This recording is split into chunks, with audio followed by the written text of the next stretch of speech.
সুপ্রিয় শিক্ষার্থীবৃন্দ, আসসালামু আলাইকুম। সবাইকে অনেক অনেক শুভেচ্ছা জানিয়ে আমি মার্জিয়া হাফসা তোমাদেরকে অনলাইন ক্লাসে স্বাগত জানাচ্ছি। শিক্ষার্থীবৃন্দ, আমি আজকে তোমাদের সাথে অর্থনীতি প্রথম পত্রের দ্বিতীয় অধ্যায় থেকে যোগান অপেক্ষক, যোগান সূচি এবং যোগান রেখা সম্পর্কে আলোচনা করব। শিক্ষার্থীবৃন্দ, আলোচনা শুরু করার পূর্বে চলো আমরা জেনে নেই যোগান কি। যোগান হচ্ছে একটি নির্দিষ্ট সময়ে একটি নির্দিষ্ট দামে বিক্রেতা যে পরিমাণ দ্রব্য বিক্রয় করতে ইচ্ছুক বা প্রস্তুত তাকে সে দ্রব্যের যোগান বলে। শিক্ষার্থীবৃন্দ, অনেক সময় শোনা যায় যে বাজারে মজুদ আছে, ঠিক আছে? তো তোমাদের মনে প্রশ্ন জাগতে পারে যে মজুদ কি, বা মজুদটাই কি যোগান কিনা, এই ধরনের প্রশ্ন তোমাদের আসতে পারে। সেক্ষেত্রে চলো আমরা জেনে নিই মজুদ কি। একটি নির্দিষ্ট সময়ে বাজারে মোট বিক্রয়যোগ্য দ্রব্যের পরিমাণই হচ্ছে মজুদ। কোনো বিক্রেতার একটি নির্দিষ্ট সময়ে মোট বিক্রয়যোগ্য দ্রব্যের পরিমাণ হচ্ছে মজুদ। তো সেই বিক্রয়যোগ্য দ্রব্য থেকে যতটুকু তিনি একটি নির্দিষ্ট সময়ে একটি নির্দিষ্ট দামে বিক্রেতা বিক্রয় করতে ইচ্ছুক থাকে, কেবল সেই অংশটুকুকে আমরা কি বলবো? যোগান বলবো। তাহলে আমরা কি বলতে পারি? যোগান হচ্ছে মজুদের একটি অংশ। সেই মজুদের অংশ থেকে যতটুকু একটি নির্দিষ্ট সময়ে একটি নির্দিষ্ট দামে বিক্রেতা বিক্রয় করতে ইচ্ছুক থাকবে, সেটুকুকেই আমরা কি বলবো? কেবল যোগান বলবো। তোমাদেরকে একটি ছোট্ট উদাহরণ দিলেই বিষয়টি আরো পরিষ্কার হয়ে যাবে। ধরো, একজন বিক্রেতার ৭৫ টন চাল আছে এবং প্রতি টন চালের মূল্য হচ্ছে ১০,০০০ টাকা। তো সেই ১০,০০০ টাকা বাজার দামে ওই বিক্রেতা কেবল ২৫ টন দ্রব্য বিক্রি করতে ইচ্ছুক। তাহলে সুপ্রিয় শিক্ষার্থীবৃন্দ, বলতো সেই ২৫ টনকে আমরা কি বলবো? সেই ২৫ টনকে আমরা বলবো হচ্ছে যোগান, আর ৭৫ টন হবে মজুদ। ঠিক আছে? তো তোমাদের অনেক সময় প্রশ্ন থাকে যে হচ্ছে মজুদ আর যোগানের মধ্যে তুলনা করো অথবা তাদের পার্থক্য দেখাও। সেক্ষেত্রে আশা করছি শিক্ষার্থী তোমাদের এই মজুদ এবং যোগানের ধারণাটি স্পষ্ট হয়ে গেছে। সুপ্রিয় শিক্ষার্থীবৃন্দ, আমরা আজকে আলোচনা করব যোগান অপেক্ষক, যোগান সূচি এবং যোগান রেখা সম্পর্কে। তো এই সমস্ত বিষয়গুলো আসলে যোগান বিধি দ্বারা আমরা ব্যাখ্যা করে থাকি। যেমন, তাহলে যোগান বিধি কি? যোগান বিধি হচ্ছে অন্যান্য অবস্থা অপরিবর্তিত থাকা সাপেক্ষে, ঠিক আছে, কোনো দ্রব্যের দাম যদি বেড়ে যায় তাহলে যোগান কি হবে? যোগানের পরিমাণ বাড়বে। দাম বেড়ে গেলে যোগানের পরিমাণ বাড়বে এবং দাম কমে গেলে যোগানের পরিমাণ কমে যাবে। ঠিক আছে? এটিই হচ্ছে যোগান বিধি। এই যোগান বিধির জ্যামিতিক প্রকাশকেই আমরা কি বলে থাকি? যোগান বিধির জ্যামিতিক প্রকাশকেই আমরা যোগান রেখা বলে থাকি। এবং যোগান বিধির গাণিতিক প্রকাশকে আমরা বা তালিকার মাধ্যমে প্রকাশকে আমরা যোগান সূচি বলে থাকি। ঠিক আছে, তাহলে আমরা জানলাম যোগান সূচি কি, যোগান রেখা কি। আমরা আরেকটু ডিটেল পড়ব, তারপরেও এই বিষয়গুলো থেকে তোমাদের ডিটেল প্রশ্ন থাকে যে যোগান সূচি এবং যোগান রেখার মধ্যে পার্থক্য দেখাও এবং বর্ণনা করো। সেক্ষেত্রে আশা করছি তোমরা পারবে। যোগান বিধিটিও তোমরা ব্যাখ্যা করতে পারবে। এবং এই যে যোগান বিধির জন্যই যোগান রেখা কেমন হয়, যোগান রেখা ঊর্ধ্বগামী হয়। এখন যদি শিক্ষার্থীবৃন্দ তোমাদেরকে আমি প্রশ্ন করি যে হচ্ছে যোগান রেখা কেন ঊর্ধ্বগামী হয়, পারবে না? আশা করি পারবে শিক্ষার্থীবৃন্দ। কারণ হচ্ছে এই যে দাম আর পরিমাণের সমমুখী সম্পর্ক, সমমুখী মানে কি একই রকম। যেমন দাম যদি বাড়ে তাহলে যোগান বাড়বে, দাম কমে গেলে যোগান বা যোগানের পরিমাণ কমবে। দাম বাড়লে যোগানের পরিমাণ বাড়বে, দাম কমলে যোগানের পরিমাণ কমে যাবে। এটি হচ্ছে সমমুখী সম্পর্ক। এই সমমুখী সম্পর্কের জন্য হচ্ছে যোগান রেখা আপওয়ার্ড স্লোপিং, ঊর্ধ্বগামী। There is a positive relationship between price and supply. That's why the supply curve is upward sloping. শিক্ষার্থীবৃন্দ, আমি তোমাদেরকে এর আগে বলেছি যে যোগান বিধিতে যে অন্যান্য অবস্থা অপরিবর্তিত থাকা সাপেক্ষে। তো তোমাদের কি প্রশ্ন আসতে পারে না যে মনে যে অন্যান্য অবস্থা পরিবর্তিত মানে কি? অন্যান্য অবস্থা অপরিবর্তিত থাকবে থেকে শুধুমাত্র দামের পরিবর্তন হবে। তো অন্যান্য অবস্থা হচ্ছে ধরো দ্রব্যের দাম, ঠিক আছে, উপকরণের দাম, আবহাওয়া, কর, ভর্তুকি, সময়, এই সমস্ত বিষয়গুলো হচ্ছে, এই সমস্ত বিষয়গুলোর সাথেও যোগান সম্পর্কিত। তো এই যে প্রাসঙ্গিক বিষয়গুলোর সাথে যোগান সম্পর্কিত, এগুলো পরিবর্তন ঘটলে কিন্তু কি যোগানের পরিবর্তন হবে। তো আমরা যখন যোগান বিধি ব্যাখ্যা করব তখন আমরা ধরে নিব যে হচ্ছে এই সমস্ত বিষয়, এই অন্যান্য বিষয়গুলো স্থির থাকবে। এই জন্যই বলি যে হচ্ছে অন্যান্য বিষয় অপরিবর্তিত থাকা সাপেক্ষে। তো আজকে আমাদের আলোচনায় আমরা যোগান অপেক্ষক পড়ব, জানবো যোগান অপেক্ষক সম্পর্কে। সেক্ষেত্রে আমি গত ক্লাসে তোমাদেরকে আমি বলেছিলাম যে যোগান অপেক্ষক অপেক্ষক কি, ঠিক আছে। অপেক্ষকের ধারণাই আসলে দিয়ে যোগান অপেক্ষকও একই রকম। যেমন ধরো অপেক্ষক হচ্ছে, মনে আছে নিশ্চয়ই, বলো তো সুপ্রিয় শিক্ষার্থীবৃন্দ, তোমাদের সাথে আবারও যদি সরাসরি আবারও দেখা হয় নতুন ক্লাসে, অন্য ক্লাসে তোমাদের সাথে পরিস্থিতি স্বাভাবিক হওয়ার পরে আমি অবশ্যই তোমাদের কাছ থেকে সরাসরি জানবো। আশা করি তোমরা পারবে। আমি এখন তোমাদেরকে মনে করিয়ে দিচ্ছি, এক বা একাধিক স্বাধীন চলকের সাথে সম্পর্কিত অধীন চলকের সম্পর্কের গাণিতিক প্রকাশকে আমরা কি বলি? অপেক্ষক। স্বাধীন চলক হচ্ছে যে চলকগুলো তার মানের জন্য অন্য কোনো চলকের উপর নির্ভর করতে হয় না, তাদেরকে বলে স্বাধীন চলক। আর যে চলকগুলো তার মানের জন্য অন্য চলকের উপর নির্ভর করতে হয় তাদেরকে বলে অধীন চলক। তো যোগান অপেক্ষকেও এরকম কতগুলো চলক আছে যেগুলোর মানের পরিবর্তনের জন্য যোগান পরিবর্তিত হয়, সেগুলোকে বলে হচ্ছে যোগান অপেক্ষক। এগুলো আমরা দেখব, ঠিক আছে।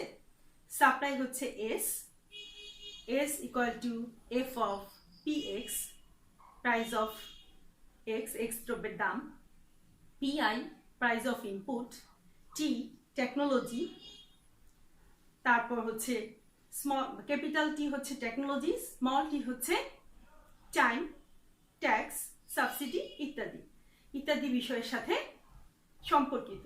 তাহলে আমরা এগুলো সম্পর্কে মোটামুটি ধারণা পেলাম। এবং যোগান বিধির তালিকায় প্রকাশকে আমরা কি বলছি? যোগান সূচি। এবং জ্যামিতিক প্রকাশকে আমরা কি বলছি? যোগান রেখা। শিক্ষার্থীবৃন্দ, এতক্ষণ আজকের ক্লাসে এগুলো ছিল মূল কথা। চলো আমরা এই বিষয়গুলো একটু মনিটরে দেখে নিই, তাহলে আশা করছি তোমাদের ধারণাগুলো স্পষ্ট হয়ে যাবে। দেখো শিক্ষার্থীবৃন্দ, আমরা জেনেছি শুরুতে আমরা জেনেছি যোগান কি। দেখো শিক্ষার্থীবৃন্দ, যোগান হচ্ছে অর্থনীতিতে কোনো নির্দিষ্ট সময়ে একটি নির্দিষ্ট দামে বিক্রেতা কোনো দ্রব্যের যে পরিমাণ বিক্রি করতে প্রস্তুত থাকে তাকে সে দ্রব্যের যোগান বলে। ঠিক আছে, আমি বলেছি তোমাদেরকে এটি, আবারও আমি বলে দিচ্ছি। অর্থনীতিতে কোনো নির্দিষ্ট সময়ে একটি নির্দিষ্ট দামে বিক্রেতা কোনো দ্রব্যের যে পরিমাণ বিক্রি করতে প্রস্তুত থাকে তাকে সে দ্রব্যের যোগান বলে। চলো তাহলে আমরা পরবর্তীটা দেখে নিই। আমরা আলোচনা করেছি তোমাদের সাথে যোগান অপেক্ষক সম্পর্কে। আবারও দেখাচ্ছি যোগান অপেক্ষক, সাপ্লাই ফাংশন। এই ফাংশন FUNCTREON, এই জন্য F। দেখো QS equal to F of PX PI capital T FN small t tax। এখানে QS হচ্ছে X দ্রব্যের যোগানের পরিমাণ, যেটি হচ্ছে একটি অধীন চলক। F হচ্ছে ফাংশন অপেক্ষকের F। PX হচ্ছে X দ্রব্যের দাম। PI হচ্ছে ইনপুট বা উপকরণের দাম। T হচ্ছে টেকনোলজি, কারিগরি জ্ঞান বা টেকনিক, কোন ধরনের কৌশল অবলম্বন করলাম। FN প্রাকৃতিক উপাদান, যেমন আবহাওয়া, খরা ইত্যাদি। স্মল টি হচ্ছে সময়, সময় স্থির থাকবে। অবশ্যই আমি যখন যোগান বিধি আলোচনা করতে যাব তখন স্থির থাকবে, কিন্তু এখানে যোগান অপেক্ষকে এই সমস্ত উপকরণগুলো টি হচ্ছে ট্যাক্স, যেগুলো কিনা স্বাধীন চলক। এই চলকগুলোর পরিবর্তনের কারণে, এই স্বাধীন চলকগুলোর পরিবর্তনের কারণে এই QS পরিবর্তিত হয়। তার মানে হচ্ছে প্রাসঙ্গিক যে কোনো বিষয়ের সঙ্গে যোগানের নির্ভরশীলতার গাণিতিক সম্পর্ককে আমরা কি বলি? অপেক্ষক। তাহলে অপেক্ষক ফাংশন কি আবার একটু বলে দিচ্ছি। QS equal to F of PX PI capital T FN small t tax। ঠিক আছে, দ্রব্যের এই সমস্ত বিষয়গুলো হচ্ছে পরিবর্তিত হলে যোগান পরিবর্তিত হবে। এখন আমরা যখন দেখো যোগান বিধি ব্যাখ্যা করব তখন কিন্তু এই সমস্ত বিষয়গুলা স্থির থাকবে। দেখো, যখন অন্যান্য বিষয় স্থির থাকে, অন্যান্য বিষয় স্থির থাকা মানে কি? যে অন্যান্য বিষয়গুলো আমরা দেখেছি একটু আগে যোগান অপেক্ষকে, যোগান অপেক্ষক যে সমস্ত বিষয় দ্বারা সংশ্লিষ্ট সেগুলো ছিল যোগান অপেক্ষকে বিবেচ্য বিষয়, এবং সেগুলো যদি স্থির থাকে, দাম বাড়লে যোগান বাড়ছে। অ্যারোটা যদি উপরের দিকে থাকে সেটি হচ্ছে ঊর্ধ্বগতি, নিচের দিকে থাকলে সেটি হচ্ছে নিম্নগতি। দাম কমে গেলে যোগানের পরিমাণ কমে যাচ্ছে। এই যে দাম আর পরিমাণের সমমুখী সম্পর্ক, এটিকে আমরা বলছি কি? যোগান বিধি। সুপ্রিয় শিক্ষার্থীবৃন্দ, আমরা শুরুতে তোমাদের সাথে যোগান এবং মজুদ সম্পর্কে আলোচনা করেছিলাম। দেখো, এই চার্টটি দিয়ে আমাদের ধারণাগুলো আরো স্পষ্ট হয়ে যাবে। দেখো, এই 75 টন চাল হচ্ছে মজুদ। সেই মজুদ থেকে বিক্রেতা কেবলমাত্র 25 টন কি চাল বিক্রি করতে ইচ্ছুক। তাহলে সেই কেবলমাত্র 25 টন হবে যোগান, বাকি 75 টন থাকবে মজুদ। তাহলে দেখো, শিক্ষার্থীবৃন্দ, এটি কি? এটি হচ্ছে একটি যোগান রেখা এবং যোগান সূচি। আমরা বলেছি যে যোগান বিধি গাণিতিক প্রকাশ হচ্ছে যোগান সূচি এবং যোগান বিধির জ্যামিতিক প্রকাশ হচ্ছে যোগান রেখা। দেখো, এই যে দাম লম্ব অক্ষে আমরা দেখাচ্ছি দাম, ভূমি অক্ষে দেখাচ্ছি পরিমাণ। দাম আর পরিমাণের সমমুখী সম্পর্কের জন্য যোগান রেখা কেমন হচ্ছে? ঊর্ধ্বগামী। তারপর দেখো, এই যে সমমুখী সম্পর্কটি, এটি হচ্ছে যখন তালিকার মাধ্যমে আমরা প্রকাশ করছি তাকে বলছি আমরা যোগান সূচি। যোগান বিধির গাণিতিক প্রকাশ হচ্ছে যোগান সূচি। দেখো, দাম 2 টাকা, 4 টাকা, 6 টাকা। যোগানের পরিমাণ 4 একক, 8 একক, 12 একক বেড়ে যাচ্ছে এবং আমাদের প্রাপ্ত বিন্দু হলো এ বি সি। ঠিক আছে, তাহলে যোগান বিধির গাণিতিক প্রকাশ হচ্ছে যোগান সূচি এবং যোগান বিধির জ্যামিতিক প্রকাশ হচ্ছে যোগান রেখা। এই যে যোগান রেখা, যোগান রেখায় যে কোনো রেখায়, এখানে আমরা কি দেখছি? যোগান রেখার বেলায় ভূমি অক্ষে দ্রব্যের পরিমাণ দেখাচ্ছি, দ্রব্যের যোগানের পরিমাণ এক্স অক্ষে, এবং লম্ব অক্ষে আমরা দাম দেখাচ্ছি এবং এস একটি ঊর্ধ্বগামী রেখা। সুপ্রিয় শিক্ষার্থীবৃন্দ, চলো এবার আমরা একটু বোর্ডে কিছু বিষয় দেখি। দেখো শিক্ষার্থীবৃন্দ, আমি তোমাদেরকে মনিটরে সর্বশেষ একটি যোগান সূচি দেখিয়েছি। ঠিক আছে শিক্ষার্থীবৃন্দ, এবং সেটি ছিল একটি কাল্পনিক যোগান সূচি। তো তোমাদের পরীক্ষায় যদি আসে যে একটি কাল্পনিক যোগান সূচি তৈরি করে সেটি ব্যাখ্যা করো, সেক্ষেত্রে আশা করি তোমরা পারবে। এটা ছিল কাল্পনিক যোগান সূচি। ঠিক আছে, এখন তোমাদেরকে আমি একটি সমীকরণ দিয়ে বা তোমরা নিজেরাই একটি সূচি তৈরি করতে পারবে এবং সেই তৈরিকৃত সূচি থেকে রেখা অঙ্কন করতে পারবে। তো চলো আমরা দেখি কিভাবে সূচি তৈরি হয়। ঠিক আছে, এবং দেখি যে হচ্ছে সমীকরণ থেকে কিভাবে সূচি তৈরি করা যায় এবং রেখা তৈরি অঙ্কন করা যায়। দেখো শিক্ষার্থীবৃন্দ, যোগান রেখার সমীকরণটি হচ্ছে এস সাপ্লাই বা যোগান equal to C plus DP. ঠিক আছে, এটি হচ্ছে একটি একমাত্রিক সমীকরণ, লিনিয়ার সমীকরণ। ঠিক আছে, লিনিয়ার কেন, একমাত্রিক কেন? দেখো এখানে পি পাওয়ার কিন্তু 1। ঠিক আছে, এটি হচ্ছে একটি একমাত্রিক সমীকরণ। এখানে সি হচ্ছে ইন্টারসেপ্ট বা ছেদক, ডি হচ্ছে ঢাল। ঠিক আছে, এখন দেখো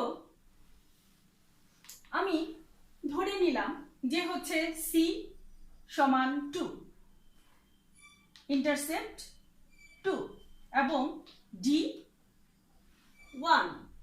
তখন আমরা কি একটি যোগান অপেক্ষক পাবো। একটি দেখো, এই যে দেখো আমাদের এটি হচ্ছে একটি যোগান সমীকরণ, এটিকে আমরা যোগান অপেক্ষকও বলতে পারি।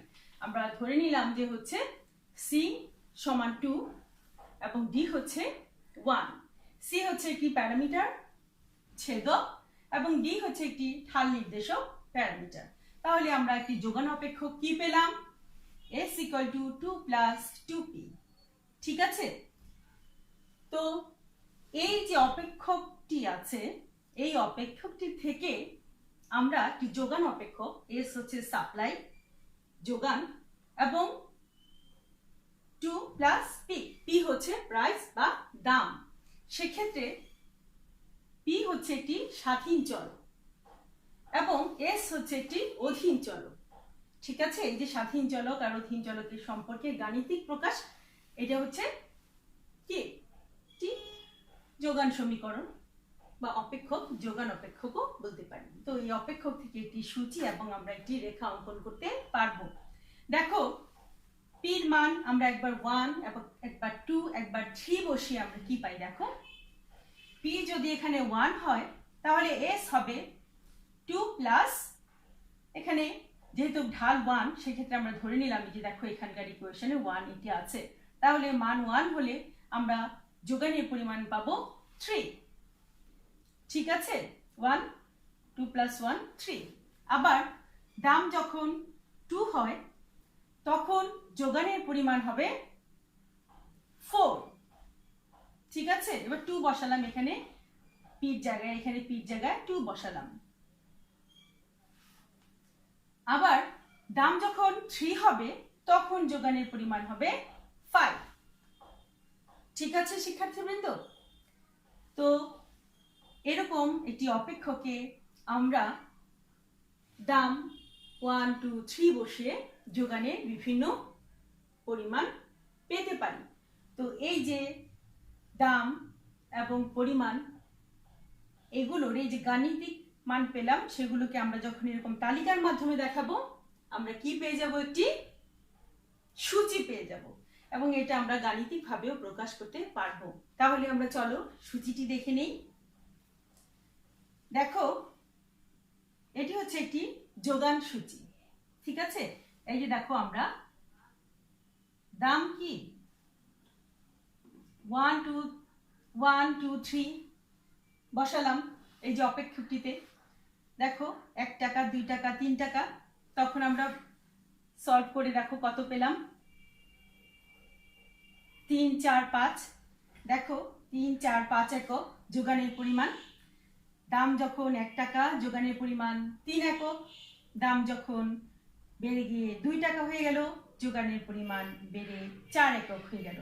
দাম যখন বেড়ে 3 টাকা হয়ে গেল যোগানের পরিমাণ বেড়ে 5 একক হয়ে গেল। দাম 1 টাকা, আবারও বলছি, দাম যখন 1 টাকা যোগানের পরিমাণ 3 একক। দাম যখন বেড়ে 2 টাকা হয়ে গেল যোগানের পরিমাণ 4 একক। দাম যখন বেড়ে 3 টাকা হয়ে গেল যোগানের পরিমাণ 5 একক। তার মানে দাম বাড়লে যোগান বাড়ছে, যোগানের পরিমাণ বাড়ছে। যোগানের পরিমাণকে আমরা এস দিয়ে ডিনোট করলাম। তাহলে উল্টোভাবেও আমরা বলতে পারি দাম কমে গেলে যোগানের পরিমাণ কমে। ঠিক আছে, এটা ছিল গাণিতিক প্রকাশ।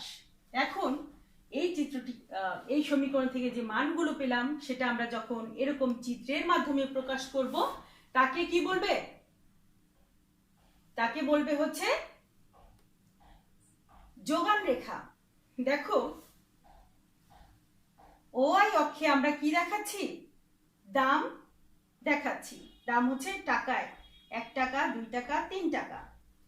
আর ভূমি অক্ষে আমরা যোগানের পরিমাণ দেখাচ্ছি 1 একক 2 একক 3 4 5 একক। ঠিক আছে, দাম যখন 1 টাকা তখন যোগানের পরিমাণ 3 একক। দাম যখন 2 টাকা তখন যোগানের পরিমাণ 4 একক। দাম যখন বেড়ে 3 টাকা হয়ে গেল তখন যোগানের পরিমাণ বেড়ে 5 একক হয়ে গেল। এবং যখন দাম 1 টাকা তখন যোগানের পরিমাণ, এই যে দেখো 3 একক আমরা পেলাম এ বিন্দু। এবং দাম যখন বেড়ে 2 টাকা হয়ে গেল যোগানের পরিমাণ 4 একক আমরা পেলাম বি বিন্দু। দাম যখন বেড়ে 3 টাকা হয়ে গেল যোগানের পরিমাণ বেড়ে হয়ে গেল 5 একক, আমরা পেলাম সি বিন্দু। তাহলে এ বি সি এই বিন্দু তিনটি যোগ করে আমরা পাই হচ্ছে আমাদের এস এস রেখা। এই এস এস রেখায় হচ্ছে একটি যোগান রেখা। এই রেখাটি একটি ঊর্ধ্বগামী রেখা। ঠিক আছে, দেখো সরল রেখা। তো এই যে রেখাটি এরকম, দেখো এই রেখাটির ঢাল হচ্ছে সমান 1। দেখো ঢাল আমরা পড়েছিলাম, ঢাল হচ্ছে del Q by del P. দেখো এখান থেকে এই বিন্দু থেকে এই বিন্দুতে দিকে যখন গেলাম তার ঢাল হচ্ছে 1, বি থেকে সিতে গেলাম 1। ঠিক আছে, এবং দেখো তার ইন্টারসেপ্ট ছিল এই যে সমীকরণ থেকে 2। এটা যদি হয় দেখো এখান থেকে ইন্টারসেপ্ট হচ্ছে কত, 2। এটা এখান থেকে উঠবে, 2 থেকে উঠবে। ঠিক আছে শিক্ষার্থীবৃন্দ, এখানে আমি বললাম যে হচ্ছে ইন্টারসেপ্ট 2। এখন এখানে যদি আরো অন্য তোমাদেরকে সমীকরণ দেই তাহলে পারবে না শিক্ষার্থীবৃন্দ। এবং আজকে আশা করি তোমরা বুঝতে সমর্থ হয়েছো পুরো ক্লাসটি। দেখো, আমরা যোগান অপেক্ষকে, ঠিক আছে, অপেক্ষক দেখেছি। অপেক্ষকে আমরা বিধি ব্যাখ্যা করতে গিয়ে বলেছিলাম যে হচ্ছে অন্যান্য অবস্থা অপরিবর্তিত থাকবে। অন্যান্য অবস্থা অপরিবর্তিত থাকবে মানে কি, এই যে দেখো QSX = F of Px। তার মানে আমরা পেয়েছিলাম কি, একটি যোগান বিধি, তোমাদেরকে দেখিয়েছিলাম। এই যোগান বিধির জ্যামিতিক প্রকাশকে আমরা কি বলি, যোগান রেখা। এবং যোগান বিধির গাণিতিক প্রকাশকে আমরা বলি যোগান সূচি। এবং কিভাবে একটি সূচি তৈরি করা যায় সমীকরণ থেকে, সেটিও আমরা দেখলাম। এবং সেই সমীকরণ থেকে কিভাবে রেখা তৈরি করা যায় সেটিও আমরা জানলাম। শিক্ষার্থীবৃন্দ, আজকের আলোচনা এ পর্যন্তই ছিল। আশা করি তোমরা বুঝতে পেরেছো। তারপরেও তোমাদের যদি কোনো প্রশ্ন থাকে আমাদেরকে জানাবে। আমি বারবার তোমাদেরকে অনেক প্রশ্ন করছিলাম, ঠিক আছে, যেহেতু এটা আমাদের অনলাইন ক্লাস এবং রেকর্ডেড ক্লাস, লাইভ ক্লাস না, তোমাদের প্রশ্ন করার সুযোগ নেই। সেক্ষেত্রে আমি তোমাদের পক্ষ থেকে হয়ে প্রশ্ন করছিলাম, যাতে তোমাদের মনে কোনো প্রশ্ন আসলে সেগুলো জেনে নিতে পারো। তারপরেও আমি বলিনি, কিন্তু তোমাদের মনে প্রশ্ন এসেছে, এরকম যদি হয়ে থাকে অবশ্যই আমাদের পেজের ইনবক্সে জানাবে। শিক্ষার্থীবৃন্দ, তোমাদের সর্বাঙ্গীন মঙ্গল কামনা করছি। করোনার এই মহামারীতে, এই বিশেষ সময়ে স্বাস্থ্যবিধি মেনে চলবে। সবাই ভালো থাকবে, সুস্থ থাকবে, নিরাপদে থাকবে। ভালো থেকো। আল্লাহ হাফেজ। আসসালামু আলাইকুম।